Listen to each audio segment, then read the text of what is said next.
여러분, 넘친다고 하는 것은 오버플로잉이라고 하는 말을 씁니다. 감사를 지나치게 하라, 그 말입니다.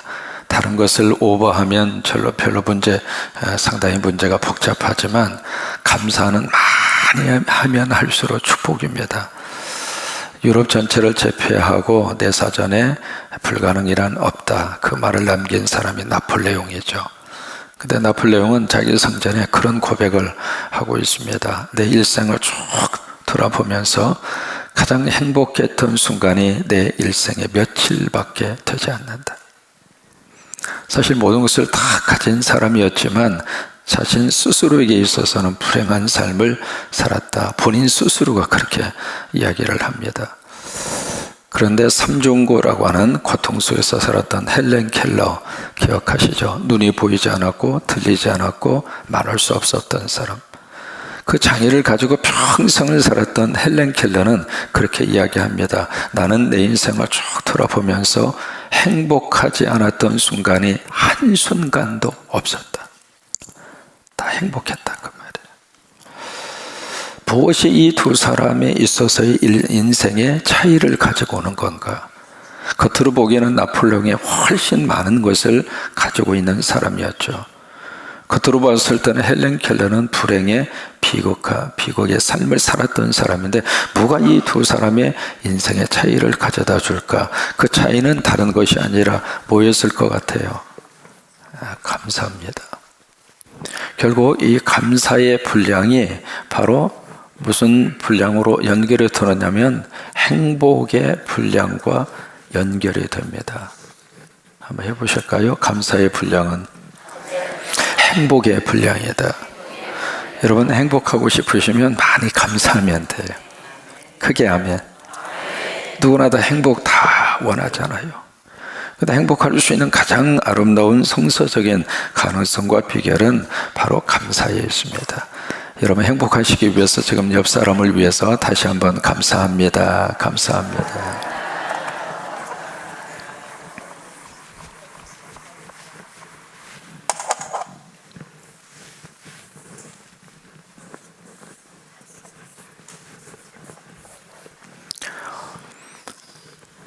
예루살렘이 바로 여기에 있죠. 예루살렘 밑에 바로 베들레헴이 있습니다.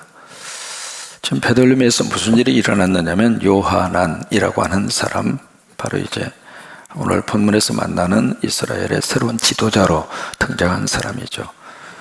이제 나라는 다 망해버렸고 왕은 이미 바벨론으로 포로로 돼서 끌려갔고요. 그 뒤에 남아있는 사람들을 중심으로 총독을 세웠는데 그 총독을 죽이고 그 자리에 꿰차고 들어간 사람이 요하난입니다.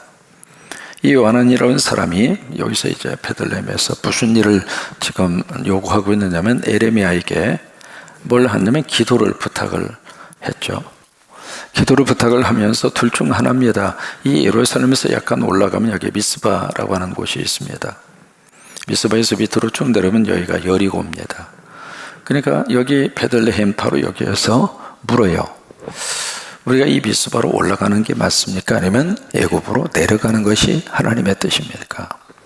그래서 이제 그걸 놓고 에레미야에게 중보 기도를 요청을 하죠. 그래서 이제 그 기도 제목을 놓고 에레미야가 하나님 앞에 간절히 기도합니다. 기도하는데 그 기도 요청을 하면서 이 요하난이 당신이 어떤 말씀의 응답을 가지고 오더라도 우리는 순종하겠습니다. 스스로가 그렇게 이제 약속을 해요. 그래서 10일 후에 응답을 가지고 갔습니다. 그 응답의 내용은 바로 뭐냐면 당신들 절대로 바벨론 왕 두려워하지 말고, 그리고 하나님의 뜻은 애굽이 아니라 바로 이 땅에 머물러라. 이제 그 이야기는 당신 베들레헴에서 있지 말고 미스바로 올라가라, 그 말입니다. 그게 이제 에레미야를 통해서 하나님이 주신 하나님의 응답의 역사입니다. 그런데 그 다음에 오늘 43장에 무슨 일이 지금 발생을 하고 있는가? 응답을 가져가서 요하난에게 가서 응답의 내용을 알려주니까 요하난이 보인 반응이 있습니다. 무슨 반응을 보내냐면 당신 지금 거짓말하고 있지 않소? 그러면서 거짓말 정의로 이 에레미야를 지금 몰고 세우는 거예요. 또 하나, 당신은 하나님이 주시지도 않는 말씀을 가지고 우리에게 지금 이 땅에 머물러라고 응답이라고 덮어씌워서 이야기하고 있다. 참 참 사람이 이렇습니다. 아니 그 전에 말이죠. 무슨 응답이라도 내가 응답 주시는 대로 순종하겠습니다. 그렇게 말했던 사람이 열흘도 안 돼서 어떻게 싹 하고 돌변했느냐면 당신의 그 말은 내가 믿을 수가 없습니다. 그래서 당신은 거짓말쟁이입니다. 또 하나 바룩이라고 하는 사람, 네리야의 아들 바룩인데 그 바룩은 이 예레미야하고 아주 절친한 사람이거든요. 그 바룩을 부추겨서 우리를 이 땅에 머물게 한 다음에 바벨론 사람들이 들어와서 우리를 치고 죽이려고 당신들이 음모를 꾸미고 있는 거 아니에요. 그런 식으로 이제 몰고 가는 거예요. 그러니까 요하난이라고 하는 사람은 지금 무슨 생각에 딱 사로잡혀 있느냐면 벌써 이 미스바에서 이 베들레헴에 왔을 때에는 어디로 가려고 왔느냐면 밑으로 애굽으로 갈 생각을 하고 온 거예요. 이미 그렇게 생각에 굳혀져 있었고 이미 그렇게 할 마음이었고 이미 그렇게 행동하기로 스스로는 다 결정을 해놓은 거예요. 그래 놓고 다만 예레미야에게 하나님이 어떤 응답을 주시는지 좀 확인 작업, 그 확인 작업은 하나님이 어떤 응답을 주시든지 순종하겠습니다. 그게 아니에요. 우리가 애굽으로 갈 터이니까 하나님이 가는 것을 허락하는 것을 좀 보장받고 싶은 마음밖에는 없는 거예요. 그렇게 해서 이제 예레미야의 이 말을 거역을 하고 요하난이 예레미야뿐만이 아니라 바로 그리고 이 유다 땅에 흩어져 살고 있었던 이제 바벨론에 와서 공격하니까 다 이렇게 피난을 갔던 사람들이 모여들었거든요. 그 사람들을 몽땅 다 끌고 어디로 갔는가? 애굽으로 내려갑니다. 내려가서 이제 어디에 지금까지 이르렀느냐면 여기가 홍해잖아요. 홍해, 여기가 나일강이고요. 여기 멤피스라고 하는 도시가 이쪽에 있습니다.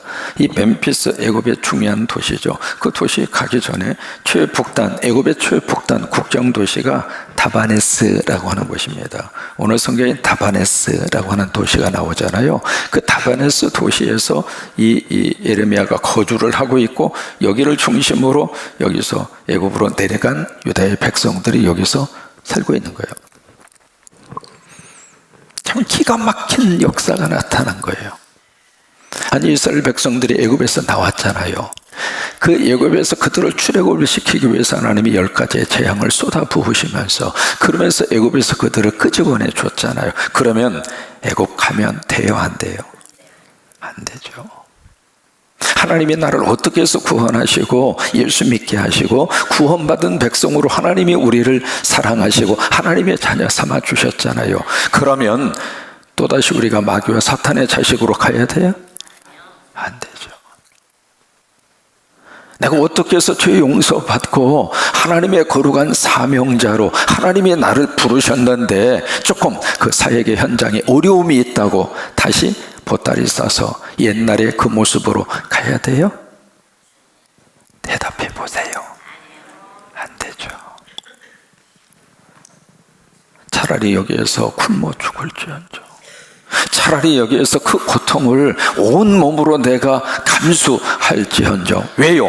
여기에 하나님의 뜻이 있고 여기에 하나님의 역사하심이 있고 여기에 하나님의 뜻이 있다고 믿는다면 조금 힘들다고, 내 사역의 현장이 조금 어려움이 있다고 보따리 싸가지고 옛날 그 모습 그대로, 그리고 옛날 마귀와 사탄에게 철저하게 조롱당하던 그 모습으로 다시 돌아갈 수는 없잖아요.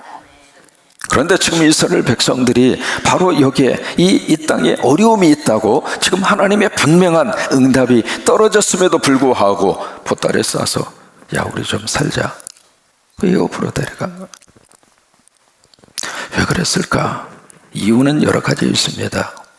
바벨론이 무서웠던 거예요. 바벨론이라고 하는 거대한 제국이 너무 무서웠고, 그 다음에 바벨론 제국에 맞서서 그런 대로 버티고 설 수 있는 사람은 애굽밖에 없다고 생각을 한 겁니다. 그래서 이쪽으로 가면 목숨은 살 수 있겠다, 이쪽으로 가면은 조금 우리가 이 안전의 보장을 받을 수 있겠다, 그 생각을 하고 이쪽으로 내려가서 거주하고 있는데, 이 다바네스라고 하는 지역에 살고 있는 이 예레미야에게 하나님께서 말씀을 다시 한번 보여줍니다. 그것이 바로 돌멩이를 가져다가 바로 위에 궁전의 축대에다가 갖다 놓아라.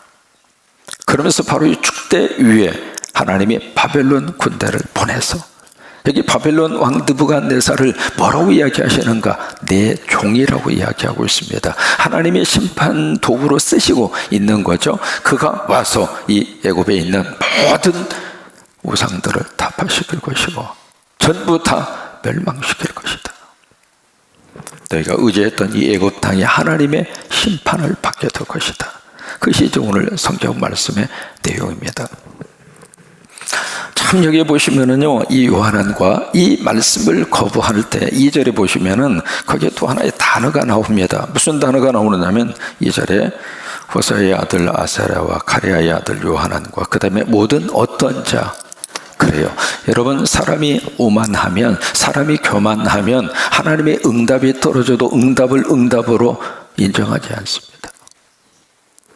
여러분, 오만이란 무엇인가? 자기밖에는 모르는 거예요. 자기 속에 자기가 철저하게 이렇게 가득 차 있으면은 다른 사람의 말이 안 들어옵니다. 심지어 하나님의 말씀이라 하더라도 내 귀에 들려오지가 않습니다. 왜 그럴까요? 그 속에는 뭐가 없느냐면 여백이 없습니다. 여백이 하나도 없어요. 그러니까 나라고 하는 것으로 꽉 차 있으면은 다른 것이 그 속에 삐집고 들어갈 만한 여백이 없는 거예요.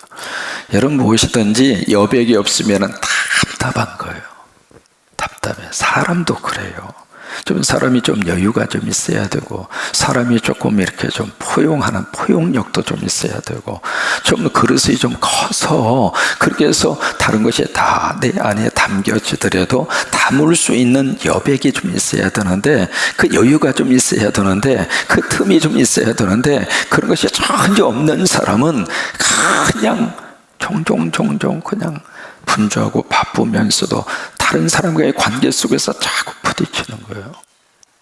왜 그럴까? 이게 없으니까. 여러분, 책을 보시면은요, 어느 책이든지 한번 보세요. 성경책 보세요. 여백이 있습니까? 없습니까? 모든 책에는 여백이 있습니다. 그런데 종이 아까운데 뭐로 여기다가 여백을 그렇게 남겨놓을까? 거기까지 빽빽하게 인수를 하고 있으면 얼마나 경제주의일까? 여러분, 만약에 모든 책을 말이죠, 여백이 전혀 없이 그냥 글씨로만 빽빽하게 채운다고 생각해 보세요. 글씨 읽을 수 있겠습니까? 책 하나를 보더라도 책 속에 여백이 있어야 돼요. 우리가 찬양을 할 때 해도 찬양 속에 여백이 있습니다. 만약에 여백이 없이 계속 쉬지 않고 찬송한다고 생각해 보세요. 찬송할 수 있겠어요? 아니요. 모든 우리 삶의 환경 속에서는 하나님이 주신 여백이 있습니다. 그 여백이 바로 인생을 풍요롭게 하는 거고, 인생을 행복하게 하는 것이고, 인생을 의미 있게 만들어가는 것인데, 그 여백이 없다고 생각을 해보세요. 지금 여기 요한이라고 하는 사람은 아무것도 받아들일 만한 여백이 이만큼도 없는, 오직 자기 생각 외에는 아무것도 없는, 그것이 뭉쳐지면 자기 아집과 자기 고집이에요. 그런데 그 자기 아집과 고집 때문에 자기도 죽고 자기하고 따라간 사람도 같이 다 죽었어요. 우리가 살면서 이 핸드폰 문화 혜택을 누리면서 살고 있는데, 이 핸드폰이 생기면서부터 우리 삶 속에 뭐가 생겼는가? 여백이 없어졌습니다.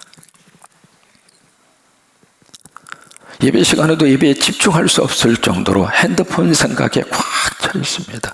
예배 드리다가도 카톡하면 말씀보다는 핸드폰으로 먼저 마음이 갑니다. 손에서, 주머니에서 이 핸드폰이 떠날 날이 없습니다. 무슨 얘기예요? 핸드폰은 나의 목자시니 내게 부족함이 없으리로다. 핸드폰을 통해서 주어지는 모든 정보가 성경보다도 더 절대 진리를 가지고 있는 세상. 보실까요? 여러분, 유튜브나 기타의 모든 정보가 100% 맞는 것인가? 아닙니다. 그만큼 우리들이 문화라고 하는 거대한 이 쓰나미 속에서 여유가 없이, 여백이 없이 그냥 바쁘게,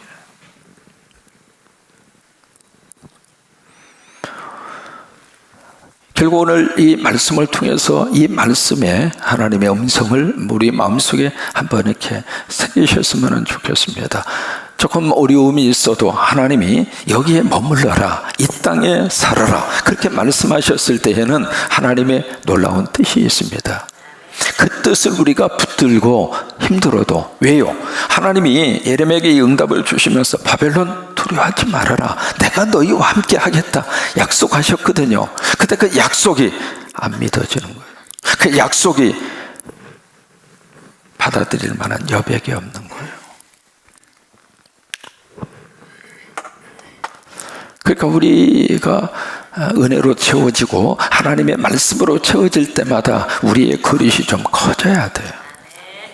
그릇이 어제보다는 오늘 내 삶의 그릇이, 내 신앙의 그릇이 좀 커져야지 고집만 커지면 안 됩니다. 그러면 그 고집만 커지는 그걸 통해서 주변 사람들이 너무 힘든 거예요. 이 한 주간 우리가 감사를 놓고 함께 기도하고 수능생들을 위해서 함께 기도하고 선교지를 위해서 같이 기도할 때마다 성령님 우리에게 오셔서 우리 마음의 그릇을 넓혀 주셨으면 좋겠어요. 그냥 무슨 그릇이라고 그러죠? 뭐라고 그러지? 간장 그릇을 무슨 그릇이라고 그래요? 뭐 어쨌든 자꾸 그릇이 쪼그라들면 어떡해요. 인생을 좀 살면 살수록 저도 그러고 여러분도 그러고 그릇이 좀 커져서 그렇게 해서 좀 담을 수 있어야 되고, 특히 중요한 것은 하나님의 응답을 담을 수 있을 정도로 그릇이 커져야지. 여러분, 우리 안에 여백이 있는 믿음과 여백이 있는 영적 삶의 축복이 넘치기를 주의 이름으로 축원합니다.